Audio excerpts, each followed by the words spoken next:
তারা যখন লাশটা কাঁধে নিয়ে গ্রামের ঠিক মাঝখানে চলে এসেছে, তখন কার্তিক মহিদুল ভাইকে বলে, "ভাই, আমার মনে হলো এই লাশটা আমার ঘাড়ে খামচে দিয়েছে।"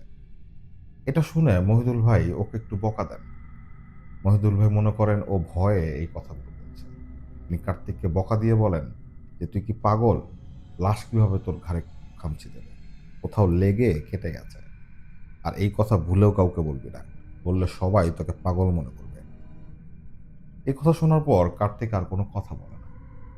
মহিদুল ভাইরা সেই লাশটাকে অনেক কষ্টে বিভিন্ন ফন্দি ফিকির করে নিয়ে আসে রঘুনাথ তান্ত্রিকের বাড়িতে।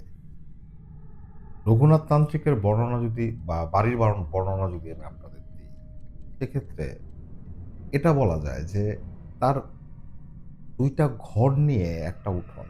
একটা ঘর সামনের দিকে আরেকটা ঘর পেছনের দিকে। ১ম ঘরটার ভেতর রঘুনাথ তান্ত্রিক রুগী দেখত। অর্থাৎ বিভিন্ন মানুষ আসতো তার কাছে সাহায্য প্রার্থনা করতে। সেখানে সে এই কাজ করত এবং পেছনের ঘরটা ছিল তার অপকর্মের আখড়া। সে ওই ঘরে বিভিন্ন তন্ত্র-মন্ত্রের সাধনা করত। আর এই লাশগুলো যা তারা কবর থেকে তুলে আনতো, সেগুলো থেকে কঙ্কাল আলাদা করা হতো। এক ধরনের তরল পদার্থ আছে, যেই তরল পদার্থ লাশের গায়ে ছিটিয়ে